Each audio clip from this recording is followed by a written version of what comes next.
Oh no, oh no. Oh no, oh no, oh no.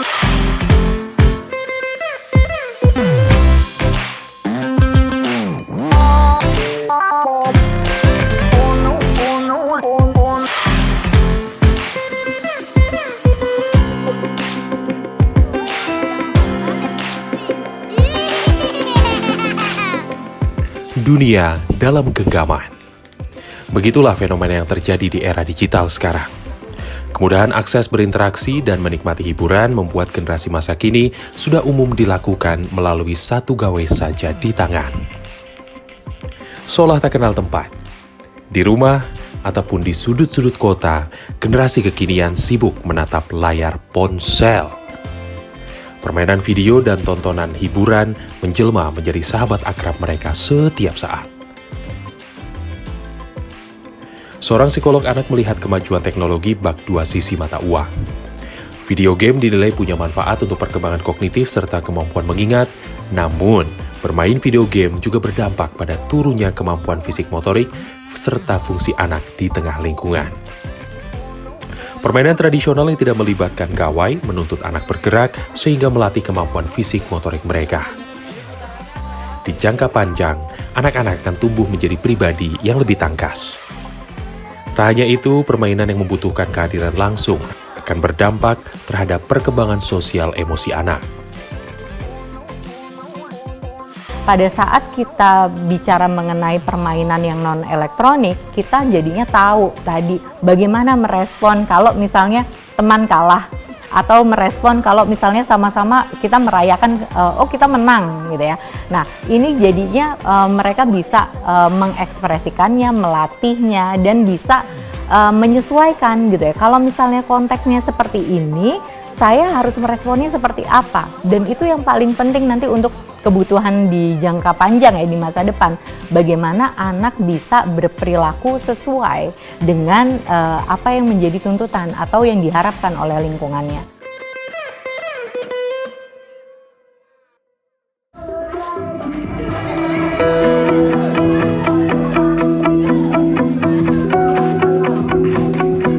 Keluarga dan sekolah menjadi wadah utama dalam mengenalkan anak terhadap permainan tradisional. Pengenalan di sekolah misalnya dapat dilakukan saat pembelajaran luar kelas atau saat jeda pelajaran. Lantaran bukan hanya memberikan hiburan untuk anak, namun juga sekaligus membuat mereka lebih dekat dengan budayanya. Bukan hal yang mudah untuk anak zaman sekarang, tapi bukan pula tidak mungkin dilakukan. Oleh karena itu, guru serta orang tua memiliki peran penting agar permainan tradisional terasa menyenangkan sesuai selera para anak.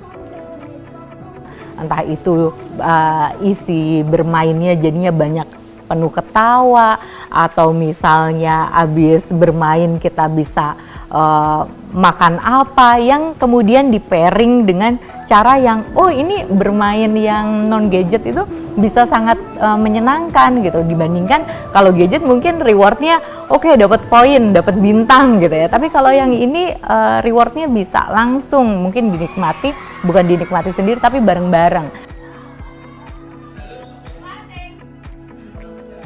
Sementara itu, pemerintah dalam hal ini Kementerian Pemberdayaan Perempuan dan Perlindungan Anak mendorong seluruh pihak untuk turut serta mewujudkan hak anak atas pemanfaatan waktu luang ke arah positif, inovatif, dan kreatif. Melalui konsep bermain, permainan tradisional menjadi salah satu kunci pemenuhan hak anak tersebut. Berbagai nilai kehidupan dapat dipelajari seketika saat memainkan permainan tradisional, mulai dari kejujuran, sportivitas, gotong royong, hingga toleransi.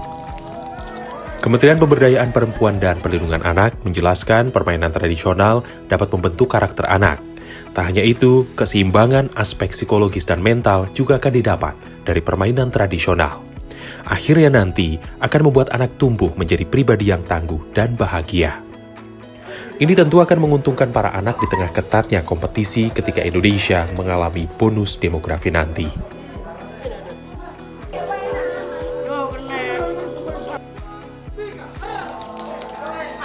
Mengembangkan karakter anak, mewujudkan karakter anak untuk menjadi SDM yang unggul, kemudian memiliki nilai kejujuran, cinta tanah air, ini perlu sekali mulai ditanamkan, mulai dikenalkan pada anak-anak kita. Termasuk di dalam pasal 31 dari Konvensi Hak Anak itu juga sudah jelas sekali termuat bahwa di dalamnya itu ada hak anak untuk bisa mengenali budayanya. Salah satunya apa? Ya tadi melalui permainan tradisional yang memang sudah banyak sekali ditinggalkan oleh masyarakat modern seperti ini, seperti itu. Melalui program Kabupaten dan Kota Layak Anak, Kementerian Pemberdayaan Perempuan dan Perlindungan Anak mendorong pemerintah daerah untuk memenuhi hak anak atas pemenuhan waktu luang melalui pengembangan pusat kreativitas untuk anak. Outdoor Classroom Day atau belajar di luar kelas menjadi langkah lain yang ditempuh Kementerian Pemberdayaan Perempuan dan Perlindungan Anak guna mendekatkan permainan tradisional dengan dunia pendidikan. Tentunya dengan tetap mempertimbangkan karakteristik lokal di masing-masing kabupaten kota. Surabaya menjadi salah satu kota yang dinobatkan sebagai Kota Layak Anak tahun 2022. Di Kota Pahlawan ini terdapat satu kampung pelestari dolanan. Penggagasnya turut melibatkan sekolah hingga pengrajin alat permainan tradisional di sejumlah program mereka. Seperti apakah kegiatannya?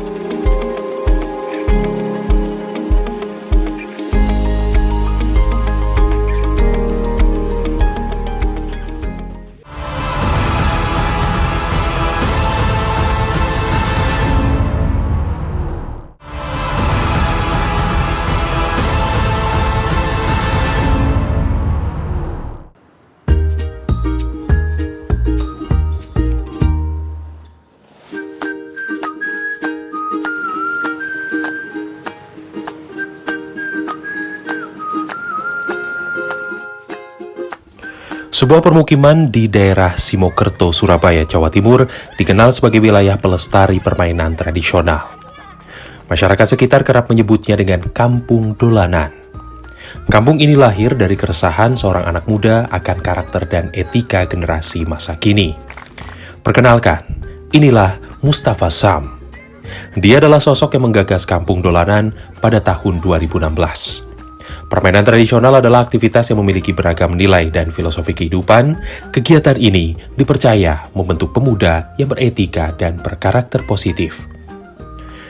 Setidaknya ada 30 hingga 50 anak yang bermain di kampung ini. Mereka adalah para anak yang bermukim di sekitar Kampung Dolanan. Beragam permainan tradisional disediakan, salah satunya adalah bentengan. Jenis permainan ini melatih ketangkasan dan kecerdikan anak dalam mempertahankan benteng mereka. Secara tidak langsung, anak-anak ini diajarkan bekerja sama dalam sebuah tim. Nilai kehidupan seperti inilah yang berusaha Mustafa tanamkan sejak dini pada anak-anak. Contoh saat kita bermain engkle, terus kemudian kita menginjak garis, terus kemudian kita mengaku sebagai orang yang jujur, maka kita di masa yang akan datang akan menjadi orang yang jujur. Saat kita tidak mengakui itu, kita menginjak garis, tapi kita nggak ngaku, enggak aku nggak nginjak garis kok. Teman-teman yang ngingetin tapi juga masih tidak mau mengaku, akhirnya dia akan selamanya akan menjadi orang yang berbohong. Dasar itu yang menjadi alasan kenapa Kampung Dolanan ini didirikan.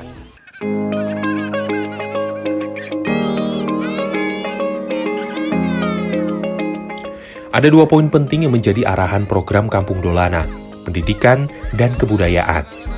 Kedua aspek inilah yang menuntun Kampung Dolanan untuk menjaga marwahnya sebagai pelestari permainan tradisional. Sebagai pendiri Kampung Dolanan, lelaki 30 tahun yang kerap disapa Cak Mus ini ingin lebih banyak anak yang mengenal dan memainkan permainan tradisional. Tujuannya tentu agar semakin banyak bibit baru penerus perjuangannya dalam memperkenalkan permainan tradisional. Merasakan langsung tawa bahagia bersama teman menjadi kelebihan dari permainan tradisional. Inilah yang menjadi alasan anak-anak di Kampung Dolanan berkumpul di area bermain setiap sore hari.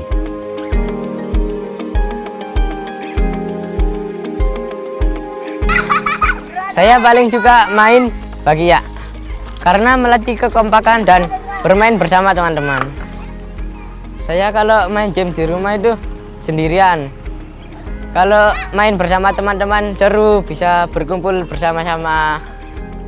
Keberadaan Kampung Dolanan yang sudah berjalan selama 6 tahun ini disambut positif oleh para orang tua, baik yang tinggal di sekitar lokasi ataupun yang sengaja datang langsung. Menurut perwakilan orang tua, aktivitas di luar ruangan dan interaksi di alam terbuka justru membuat anak memiliki emosi yang lebih stabil. Kalau anak-anak biasanya kalau bermainan HP Mbak ya, kalau nggak bisa itu kan dikit-dikit marah, dikit-dikit emosi. Kalau anak-anak bisa kumpul gini kan menjadi seneng, bisa menjadi gembira, ceria, berkumpul sama teman gitu.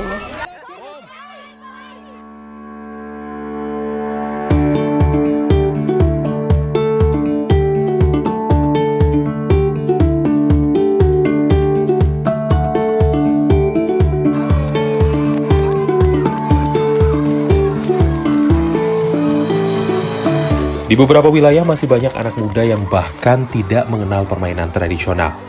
Hal ini terjadi lantaran minimnya pegiat yang memperkenalkan dan mengedukasi permainan tradisional kepada anak-anak. Oleh karena itu, program utama yang dijalankan oleh Kampung Dolanan adalah roadshow ke sejumlah pihak untuk mengenalkan langsung beragam permainan tradisional. Sekolah adalah satu di antaranya. SD Negeri Mojo 3 Surabaya misalnya, bekerja sama dengan Kampung Dolanan untuk turut memperkenalkan permainan tradisional kepada para siswa. Sejak tahun 2018, sekolah ini telah mendeklarasikan diri sebagai sekolah pelestari dolanan. Pihak sekolah mendorong para anak untuk mengenal lebih dekat dengan permainan tradisional. Harapannya sederhana. Para siswa bisa mulai mengenal, memainkan, menularkan, hingga nantinya turut serta melestarikan permainan tradisional. Nah, saya ingin anak-anak itu bisa bekerja sama, bisa saling menghargai. Lah, dengan adanya bermain seperti ini, Mbak, itu bisa terjalin. Alhamdulillah, itu bisa berubah, Mbak. Yang tadinya sering-sering bertengkar itu sekarang sudah tidak bertengkar lagi, sudah saling menghargai.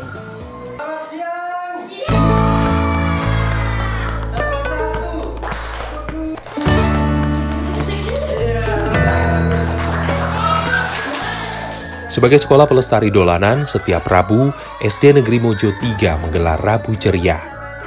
Jika di hari lain, waktu istirahat hanya 30 menit, khusus di hari Rabu, anak-anak bisa menikmati waktu istirahat lebih panjang, yaitu sekitar 1 jam. Di waktu inilah mereka dapat menikmati berbagai permainan tradisional yang ada di pojok dolanan. Pojok dolanan, sebuah zona yang disediakan khusus oleh sekolah sebagai area bermain yang menyediakan banyak alat permainan tradisional.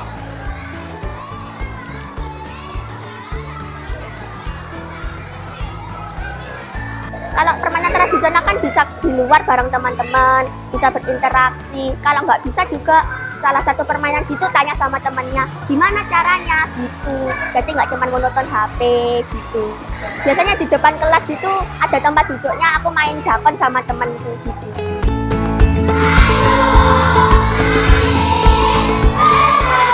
Setiap jam istirahat, gelak tawa para siswa yang bermain terdengar jelas di sekitar sekolah. Permainan macam egrang, bakyak, dakon, hingga lompat tali sudah berkawan karib dengan para siswa di sekolah ini. Tidak puas dengan hanya mendekatkan permainan tradisional pada anak, Kampung Dolanan melebarkan sayap dengan turut memberdayakan perajin mainan tradisional. Hari Gunawan, seorang perajin mainan bumerang dan ketapel, telah menekuni olahraga bumerang sejak tahun 2013 dan menjadi perajin sejak tahun 2015. Pada 2019, lelaki berusia 50 tahun ini mulai merambah ke pembuatan ketapel. Hari dan Kampung Dolanan memiliki satu visi yang selaras, yakni mengembangkan olahraga tradisional agar banyak dimainkan oleh anak-anak dan pemuda. Selain menjadi perajin, dedikasi dan kecintaannya terhadap olahraga tradisional menjadi pintu masuk untuk menorehkan sejumlah tinta emas di ajang profesional bumerang, ketapel, dan panahan. Berbagai penghargaan disabetnya di ketiga jenis olahraga tradisional tersebut. Tahun ini, Hari berhasil menjabat juara 2 akurasi pada turnamen nasional Bumerang Indonesia ke-11. Nah, ini kami di Kampung Dolanan bersama Cak Mus ingin mengenalkan kembali, mengembangkan kembali olahraga ketapel supaya bisa menjadi olahraga yang bergengsi seperti halnya panahan, menembak, dan lain-lain. Manfaat yang paling utama ya peralatan olahraga tradisional semakin membudaya. Kalau masalah finansial itu hanya bonus imbasnya aja, penjualan termasuk produksi juga semakin meningkat. Pelibatan perajin mainan tradisional merupakan salah satu program kampung dolanan yang berbentuk sosiopreneur. Mustafa Sam bersama rekannya menggandeng perajin mainan tradisional untuk memproduksi berbagai mainan dan menjualnya kembali. Seperti ketapel dan bumerang yang diproduksi Hari misalnya, turut dijual bersama mainan tradisional lain di berbagai event. Program sosiopreneur yang dilakukan Kampung Dolanan berangkat dari kepedulian terhadap para perajin mainan agar mereka tetap berdaya. Laba yang didapat dari hasil penjualan mainan ini akan dikelola dan dipergunakan kembali sebagai modal tambahan pedagang mainan tradisional lain. Pelestarian permainan tradisional ini didukung penuh oleh Wali Kota Surabaya Eri Cahyadi. Menurutnya, semakin banyak anak yang memainkan dan melestarikan permainan tradisional, akan semakin banyak anak pula yang memiliki karakter kuat. Harapan kita dengan adanya Kampung Dolanan ini, maka semakin banyak anak yang keluar rumah, semakin banyak anak yang bersosialisasi, semakin banyak anak yang berinteraksi, sehingga anak-anak Surabaya ini akan muncul anak-anak yang tidak individualistis. Anak Surabaya tidak hanya berpikir pelajaran-pelajaran formal, tapi anak Surabaya selain pandai, dia memiliki karakter yang kuat, baik karakter sebagai jiwa penolong, karakter yang bisa membantu, karakter yang mau gotong royong, karakter yang bisa saling berinteraksi. Itu yang saya harapkan, tujuan utamanya ada di sana.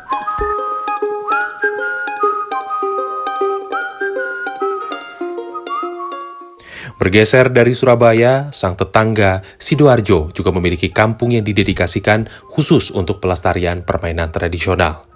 Sang pendirinya juga telah memperoleh beragam penghargaan atas inovasi yang dilahirkan.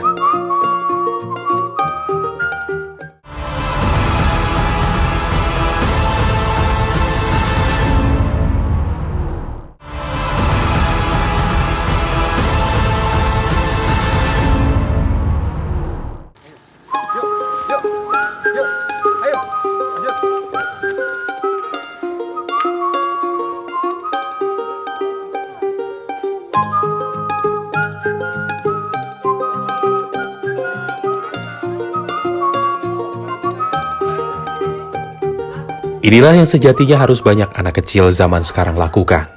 Ya, bermain permainan tradisional. Yang sedang Anda saksikan adalah para anak di Sidoarjo dan sekitarnya. Mereka beruntung karena permainan asli daerah, kearifan lokal, menjadi salah satu sorotan pemerintah Kabupaten Sidoarjo, Jawa Timur. Memiliki lebih dari 2 juta populasi, daerah ini menargetkan dapat mencetak pemuda yang mencintai kabupatennya. Memupuk nilai-nilai kehidupan melalui permainan tradisional dianggap menjadi langkah awal menanamkan rasa cinta terhadap daerahnya. Seperti yang disampaikan Bupati Sidoarjo Ahmad Mudlor Ali, penyebaran nilai-nilai yang terkandung dalam permainan tradisional sekarang menjadi krusial di tengah gempuran budaya asing. Permainan tradisional. Nah, permainan tradisional ini memberikan warna baru bagi seluruh generasi emas Kabupaten Sidoarjo agar kemudian tidak lupa terhadap lokal wisdom pendahulunya. Karena sekarang banyak kemudian permainan-permainan yang kemudian asosial, menjauhkan dari tetangga, teman baik dan sebagainya. Ini yang kemudian harus kita kikis bersama. Sekali lagi balik kepada warisan luhur Kabupaten Sidoarjo lewat permainan-permainan mulai dari usia dini, karena di dalamnya ada gotong royong, guyup rukun, teamwork, dan saling menghargai dan sebagainya. Ini satu kultur yang harus kita jaga dan kita pastikan dimiliki oleh generasi penerus kita semua.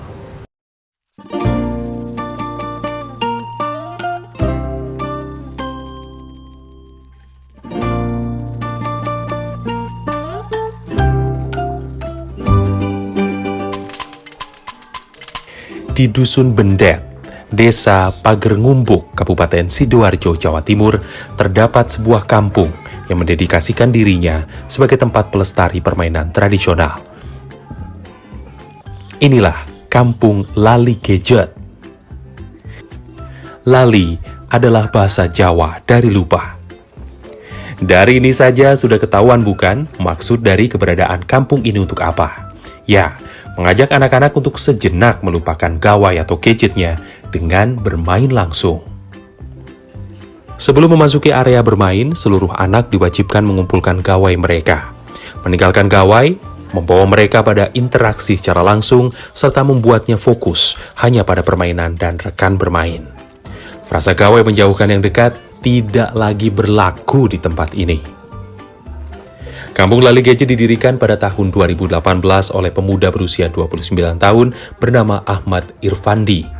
Kegelisahannya akan fenomena penggunaan gawai secara berlebihan oleh anak-anak melahirkan ide inovatif untuk membuat tempat literasi sekaligus bermain tanpa handphone. Kami tidak melawan gadget, kami tidak melawan teknologinya, tapi ini sebuah upaya mengimbangi. Karena anak-anak sekarang itu kenapa kecanduan gadget? Karena tidak ada sesuatu yang lebih asik daripada gadget, sehingga anak-anak memilih gadget. Nah, tujuan kami memberikan sesuatu yang lebih asik, memberikan pilihan-pilihan lain yang lebih asik, yaitu permainan tradisional.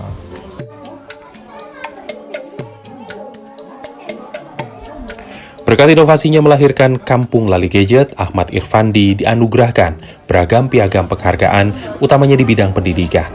Seperti Pemuda Pelopor Provinsi Jawa Timur tahun 2019, Pemuda Pelopor Provinsi Jawa Timur tahun 2020, dan beberapa penghargaan lain. Tahun ini, Irfandi menyabet penghargaan Pemuda Utama kategori khusus Provinsi Jawa Timur.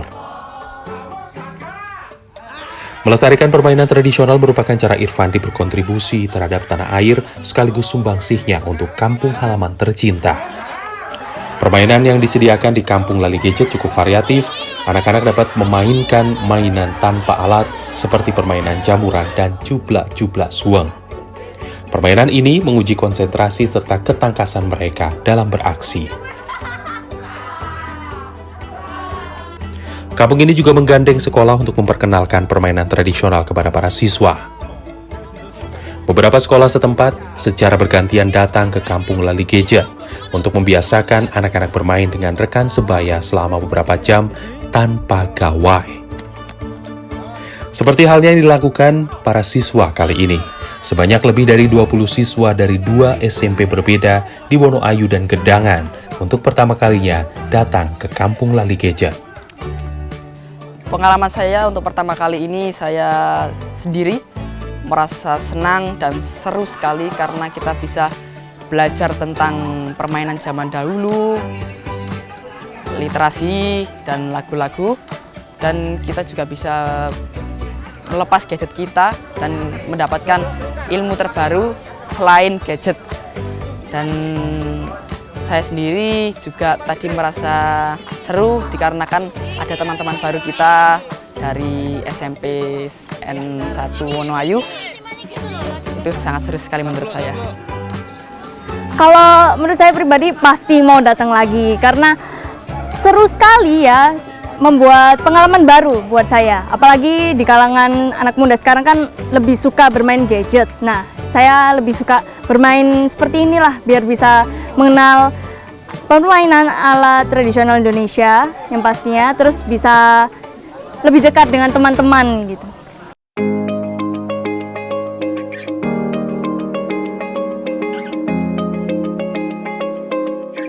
Setiap hari Minggu, Kampung Lali Gadget menyelenggarakan beasiswa bermain. Siapapun dari daerah manapun bisa datang ke kampung ini untuk bermain permainan tradisional. Terdapat banyak alat yang tersedia untuk dimainkan seperti egrang, batok, ataupun bakyak. Permainan panahan pun cukup populer bagi anak-anak.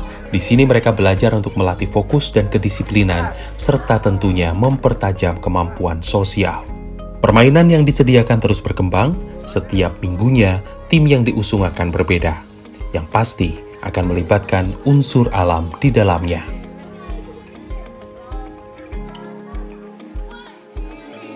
Adapun tema yang diusung kali ini melibatkan angin. Anak-anak ditantang membuat mainan yang menggunakan angin sebagai media bermain. Seperti membuat helikopter dari kertas. Yang tidak kalah menantang adalah membentuk kincir angin dan membuatnya berputar sambil berlari.